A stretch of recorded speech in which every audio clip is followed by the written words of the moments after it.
Hello everyone, welcome back to the channel. This is Sukriti Jha and this is one short revision of Unit 1 Truth Functional Logic. सबसे पहले जो इस video को पहली बार देख रहे हैं वो पहले यूनिट 1 के सारे वीडियोस देख के आएँ, क्योंकि अगर वो आप नहीं देखेंगे तो ये समझ नहीं आएगा।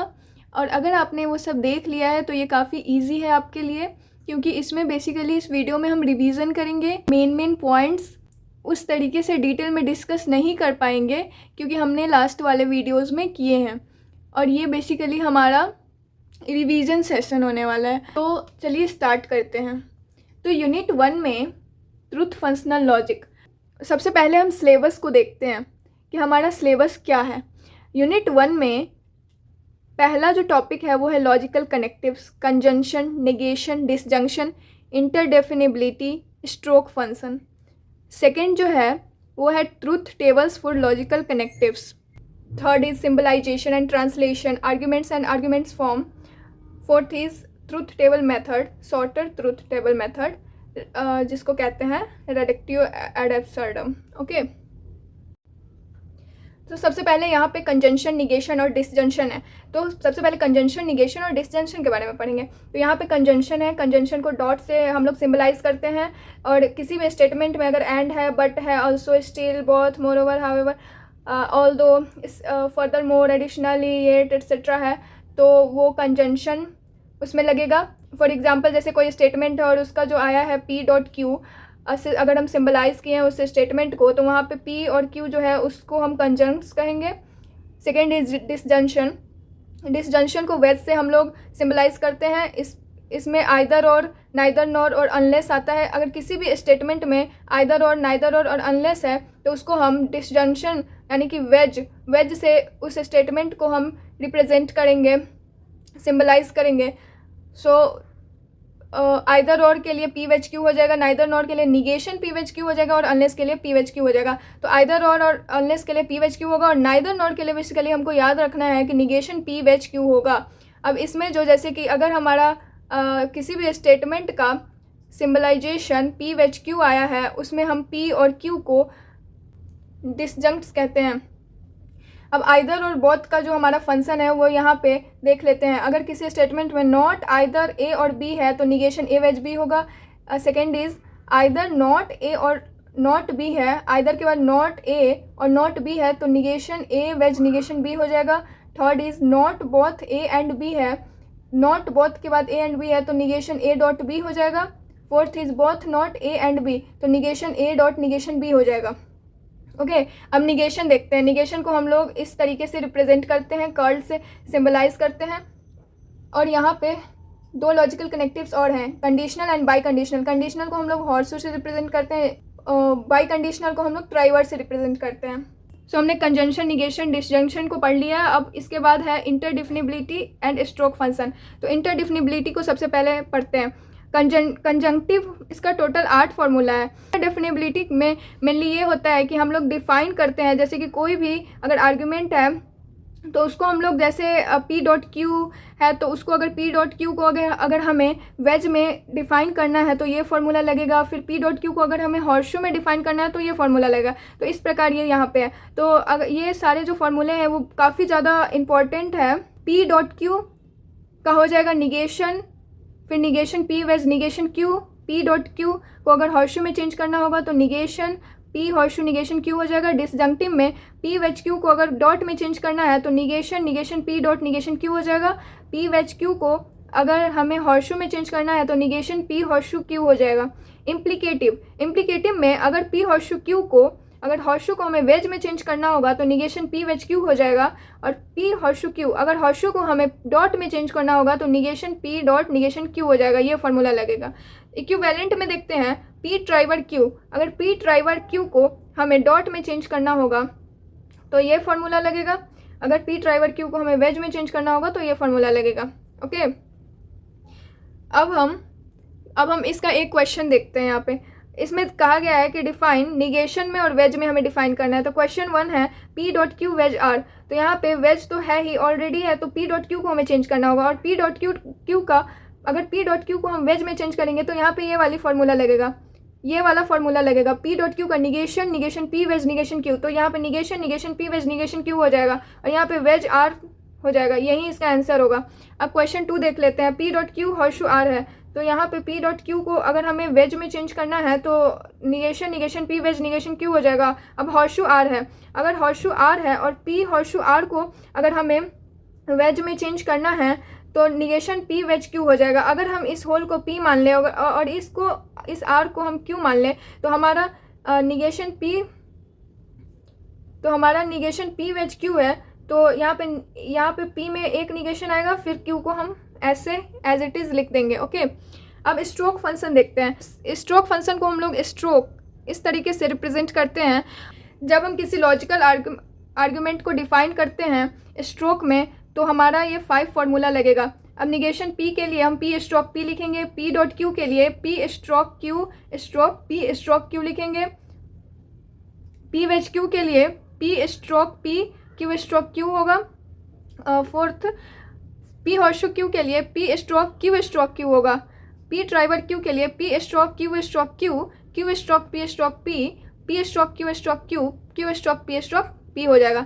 जैसे फॉर एग्जांपल हम यहाँ पे क्वेश्चन 1 देखते हैं।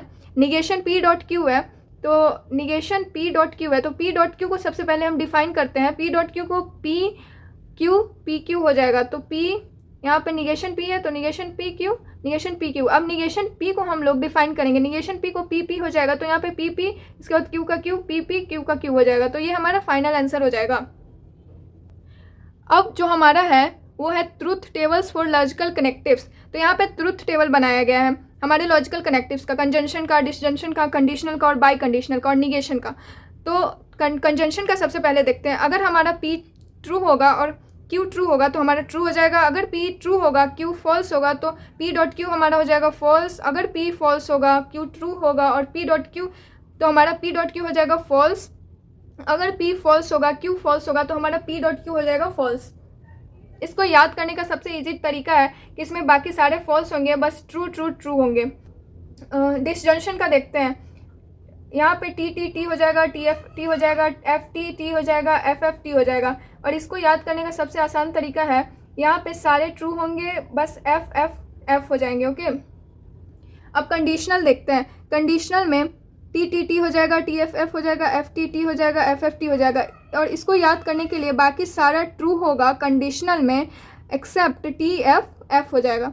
बाई कंडीशनल में टी हो जाएगा, एफ हो जाएगा, एफ हो जाएगा, टी हो जाएगा। इसमें इसको याद करने के लिए इसमें बेसिकली हमें ध्यान में ये रखना है कि बाकी सब फॉल्स होगा, बस ट्रू होगा और फॉल्स ट्रू हो जाएगा, बाकी सारा फॉल्स हो जाएगा। निगेशन में अगर हमारा पी ट्रू है तो निगेशन पी हो जाएगा हमारा फॉल्स, अगर हमारा फॉल्स है तो ये ट्रू हो जाएगा। इसका जस्ट अपोजिट है, तो ये काफ़ी ईजी है, तो ये आप याद कर लीजिएगा। ओके, अब इसका क्वेश्चन देखते हैं। हमें एग्ज़ाम में ऐसे क्वेश्चन आ सकते हैं, अगर ए बी सी हमारा ट्रू है और एक्स वाई जेड फॉल्स है तो ये जो हमारा आर्ग्यूमेंट है वो ट्रू होगा या फॉल्स होगा। जैसे क्वेश्चन 1 देखते हैं। निगेशन ए वेज बी है, तो यहाँ पे निगेशन ए हमारा टी है, वेज बी भी हमारा टी है, तो ऐसे यहाँ पे पुट कर देंगे। इसके बाद निगेशन टी है तो निगेशन टी का एफ हो जाएगा, टी का टी हो जाएगा, एफ वेज टी हो जाएगा हमारा टी। एक और पार्ट है लॉजिकल स्टेटस। जैसे एग्ज़ाम में ये आ सकते हैं कि कोई भी स्टेटमेंट है या आर्ग्यूमेंट है उसका लॉजिकल स्टेटस बताओ। तो लॉजिकल स्टेटस हमें बताने के लिए टेटोलॉजी, contradiction, contingent and material equivalence. टेटोलॉजी में अगर हमारा जो रिजल्ट आएगा वो ऑलवेज ट्रू होगा तो वो टेटोलॉजी हो जाएगा। कंट्राडिक्शन में हमारा जो रिजल्ट आएगा वो ऑलवेज फॉल्स होना चाहिए। कंटिंजेंट में sometimes true and false. Material equivalence में same truth value. For example यहाँ पे एग्जांपल देखते हैं। पी हॉर्सशू क्यू, ये हमारा क्वेश्चन है ये। अब इसको हम टेबल के फॉर्म में लिखेंगे। पी क्यू, सबसे पहले यहाँ पे 2 नंबर ऑफ वेरिएबल है पी और क्यू, तो यहाँ पे पी क्यू लिख दिए। फिर इस होल को यहाँ पे हम लिखेंगे एज इट इज़। इसके बाद टी एफ। ओके, अब यहाँ पे हम देखते हैं पी हॉर्सशू क्यू, टी हमारा टी हो जाएगा, टी एफ हो जाएगा, एफ टी हो जाएगा, एफ हमारा टी हो जाएगा। अब यहाँ पे पी हमारा टी एफ है तो टी यहाँ पे टी हो जाएगा, टी एफ हमारा एफ हो जाएगा, एफ टी हो जाएगा, एफ टी हो जाएगा। अब यहाँ पे क्यू टी एफ यहाँ से ये जो हमारा ये जो आर्ग्यूमेंट है, इसका जो मेन, इस क्वेश्चन का जो मेन ऑपरेटर है वो है ये हॉर्सशू, ये वाला हॉर्सशू। ओके, अब यहाँ पे देखते हैं, यहाँ पे टी एफ है। अब ये और ये टी हो जाएगा टी, एफ हो जाएगा टी हो जाएगा एफ, टी एफ हो जाएगा एफ। तो यहाँ पे मेन ऑपरेटर को हम लोग देखेंगे, यहाँ पे टी एफ, यहाँ पे ट्रू भी है और फॉल्स भी है। तो अगर समटाइम्स ट्रू और फॉल्स आएगा तो कंटिंजेंट हो जाएगा। अगर यहाँ पे हमारा ट्रू ट्रू ट्रू ट्रू होता तो टोटोलॉजी हो जाता। अगर यहाँ पे हमारा फॉल्स फॉल्स फॉल्स फॉल्स हो जाता होता तो हमारा ये कंट्राडिक्शन हो जाता। अब बाई कंडीशनल यानी कि मटेरियल इक्विवेलेंस का देख लेते हैं। इस तरीके से हमारा क्वेश्चन आएगा, P horseshoe Q Triber negation Q horseshoe negation P. यहाँ पे दो नंबर ऑफ वेरिएबल्स है, P Q, P horseshoe Q Triber negation Q horseshoe negation P. इस तरीके से लिख देंगे। फिर टी एफ एफ, अब टेबल बनाएंगे टी एफ। अब यहाँ पे टी हमारा टी हो जाएगा, टी एफ हो जाएगा, एफ टी हो जाएगा, एफ टी हो जाएगा। यहाँ पे एफ टी हो जाएगा, टी एफ हो जाएगा, एफ टी हो जाएगा, टी हो जाएगा। निगेशन क्यू है, निगेशन पी है। तो ये तो यहाँ पे मैंने आपको बताया है कि पी हमारा टी है तो निगेशन पी एफ हो जाएगा, क्यू हमारा टी है तो निगेशन क्यू एफ हो जाएगा। तो ऐसे अब हम यहाँ पे देखते हैं कि ये जो ट्राइवर के नीचे जो है यहाँ पे टी है, तो ये हमारा हो जाएगा टोटोलॉजी। अगर यहाँ पे एफ एफ एफ एफ होता तो ये हो जाता हमारा कंट्राडिक्शन।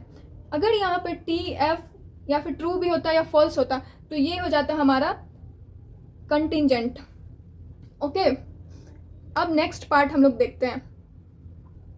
हमने यहाँ तक देख लिया है, हमने truth tables for logical connectives ये हमने पढ़ लिया है। अब 3 पार्ट देखते हैं। इसमें है सिंबलाइजेशन एंड ट्रांसलेशन। इसमें हमें सिंबलाइज करना है और ट्रांसलेशन करना है आर्ग्यूमेंट्स का। ओके, सबसे पहले सिंबलाइजेशन एंड ट्रांसलेशन का, सबसे पहले डॉट और वेज का देखते हैं। इसमें हमें कुछ इस प्रकार से स्टेटमेंट गिवन रहेगा और हमें इसको सिंबलाइज करना होगा।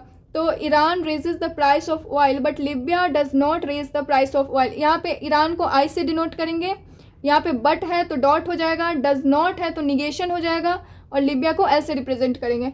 तो आई के लिए ईरान, फिर बट है तो डॉट हो जाएगा, लीबिया डज नॉट है तो निगेशन एल हो जाएगा। क्वेश्चन नंबर 2 देखते हैं। आइदर ईरान और Libya raise the price of oil. यहाँ पे आइदर और है तो आइदर और के लिए हम वेज का यूज़ करते हैं, तो आई वेज एल हो जाएगा। ओके, अब हम कंडीशनल हॉर्सशू के लिए, हम यहाँ पे डॉट और वेज के लिए देख लिया। अब कंडीशनल यानी कि हॉर्सशू के लिए देखते हैं। यहाँ पे 2 कंडीशंस हैं। Condition of P horseshoe Q, यहाँ पे पी हमारा एंटीसीडेंट है। Condition for Q horseshoe P, यहाँ पे क्यू हमारा एंटीसीडेंट है। तो condition of P horseshoe Q देखते हैं। If P then Q, P only if Q, P implies Q, since P then Q, P is sufficient condition for Q, P hence Q. अगर किसी statement में इस तरीके का फॉर्मेट हो तो इसमें हम पी हॉर्सशू क्यू लगाएंगे, यानी कि पहले हमारा एंटीसीडेंट लगेगा, देन पी लगेगा, इसके बाद क्यू लगेगा। अब condition for Q horseshoe P, अगर किसी स्टेटमेंट में P if Q, P provided that Q, P on condition that Q, P is necessary condition for Q, P in case Q. अगर इस तरीके से गिवन है किसी स्टेटमेंट में एंटीसीडेंट पहले क्यू आएगा ना कि पी। सो ये भी मेमोराइज करना बहुत ही ज़्यादा ज़रूरी है। अब क्वेश्चन देख लेते हैं। जैसे Brazil will protest to the UN if Argentina mobilises. यहाँ पे Brazil will protest to the UN, यहाँ पे इफ़ आ रहा है। ओके, तो यहाँ पे हम देखते हैं पी इफ़ क्यू, यहाँ पे ये वाला फॉर्म में है। यहाँ पे पी है, फिर इफ़ है, अर्जेंटीना है, क्यू है। तो यहाँ पे क्यू हॉर्सशू पी होगा, पी हॉर्सशू क्यू नहीं होगा। तो यहाँ पे सबसे पहले ए हॉर्सशू बी होगा, तो यहाँ पे ए हॉर्सशू बी हो गया। Second is Brazil will protest to the UN only if Argentina mobilises. यहाँ पे है हमारा ब्राज़ील ओनली इफ है, तो ओनली इफ हम देखेंगे पी ओनली इफ क्यू। यहाँ पे पी ओनली इफ क्यू है तो इसमें पी हॉर्सशू क्यू हो जाएगा। तो यहाँ पे ब्राज़ील के लिए बी, इसके बाद हॉर्सशू, इसके बाद ए हो जाएगा। ये भी ध्यान में रखना बहुत ज़रूरी है, इसमें बच्चे काफ़ी कंफ्यूज हो जाते हैं। तो हम सिंबलाइजेशन वाला भी पढ़ लिया। पार्ट 4 देखते हैं, ट्रूथ टेबल मेथड और शॉर्टर ट्रूथ टेबल मेथड। सबसे पहले truth table method and reductio ad absurdum को देखते हैं। तो अगर हमारा प्रमाइस 1 और 2 ट्रू होगा एंड कंक्लूजन भी ट्रू होगा तो वो हमारा वैलिड हो जाएगा। ओके, यहाँ पे मैंने लिखा है, ठीक है। अब यहाँ पे क्वेश्चन 1 देखते हैं। P wedge Q negation P therefore Q. यहाँ पे P Q, P wedge Q, negation P, और यहाँ पे क्यू ऑलरेडी मैंने लिख दिया है तो दोबारा से नहीं लिखेंगे। अब यहाँ पे टी एफ एफ हम टेबल बनाते हैं, फिर T F P wedge Q है तो टी टी टी हो जाएगा, टी एफ टी हो जाएगा, टी टी टी हो जाएगा, एफ एफ एफ हो जाएगा। निगेशन पी है तो टी टी एफ एफ है तो एफ एफ टी टी हो जाएगा। अब हम यहाँ पे चेक करते हैं, ये हमारा प्रमाइस 1 है, ये हमारा प्रमाइस 2 है, ये हमारा कंक्लूजन है। तो प्रमाइस 1 और प्रमाइस 2 ट्रू ट्रू होना चाहिए, तो यहाँ पे ट्रू ट्रू है। कंक्लूजन हमारा अगर फॉल्स होगा तो इनवैलिड होगा, अगर ट्रू होगा तो वैलिड होगा। तो यहाँ पे ट्रू है तो ये हो जाएगा हमारा answer valid. By the way, अगर आपको ट्रूथ टेबल बनाना है तो सबसे पहले हम ये देखेंगे कि कितने लाइंस में बनते हैं। तो वो देखने के लिए हमें सबसे पहले ये आर्ग्यूमेंट में हमें ये देखना पड़ेगा कि इसमें कितने सारे नंबर ऑफ़ वेरिएबल्स है। तो बेसिकली इस क्वेश्चन में हमारे नंबर्स ऑफ़ वेरिएबल्स 2 हैं। तो यहाँ पे 2n वाला फॉर्मूला लगेगा, जैसे 2 to the power 2 = 4, यानी कि n यहाँ पे n नंबर ऑफ़ वेरिएबल्स है। तो यहाँ पे 4 लाइन में बने हैं, 1 2 3 4। अब शॉर्टर ट्रूथ टेबल मेथड देखते हैं। यहाँ पे सेम क्वेश्चन हम लेंगे इस तरीके से, पहले लिखेंगे पी वेज क्यू, फिर निगेशन पी, देयरफॉर क्यू।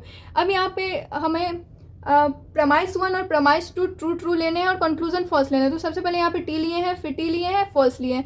अब यहाँ पे क्यू अगर फॉल्स है तो यहाँ पे भी फॉल्स हो जाएगा। निगेशन पी है ट्रू तो यहाँ पे फॉल्स हो जाएगा। अब यहाँ एफ एफ हो गया, तो एफ एफ हमारा वेज में एफ होता है, ना कि टी होता है। तो यहाँ पे ट्रू है तो ये यहाँ पे एरर आ रहा है, तो एरर आ रहा है तो ये वैलिड हो गया। अगर यहाँ पे एरर नहीं आता, अगर यहाँ पे फॉल्स होता तो ये हमारा इनवैलिड हो जाता, क्योंकि यहाँ पे ये वाला कंडीशन मीट होता। अब क्वेश्चन नंबर 2 देख लेते हैं। P horseshoe Q negation Q horseshoe negation P. यहाँ पे प्रमाइस 1 हमारा टी हो जाएगा, कंक्लूजन एफ हो जाएगा। अब यहाँ पे अगर टी एफ लेते हैं तो एफ हो जाएगा। निगेशन क्यू टी लिए हैं तो क्यू हमारा एफ हो जाएगा। निगेशन पी एफ लिए हैं तो क्यू पी हमारा टी हो जाएगा। अब टी एफ हो जाएगा हमारा एफ, ना कि टी। तो यहाँ पे भी एरर आ रहा है तो ये हो जाएगा हमारा वैलिड। सो बेसिकली इस वीडियो में हमने रिवीजन कर लिया है। अगर यूनिट 1 का कोई भी टॉपिक समझ नहीं आ रहा हो तो आप मुझे कमेंट सेक्शन में बता सकते हैं। सो आई होप आप लोग को ये समझ आ गया होगा, और अगर कहीं भी डाउट है तो आप कमेंट में पूछ सकते हैं। अब मिलते हैं हम लोग नेक्स्ट वीडियो में, तब तक के लिए bye bye, take care, thank you.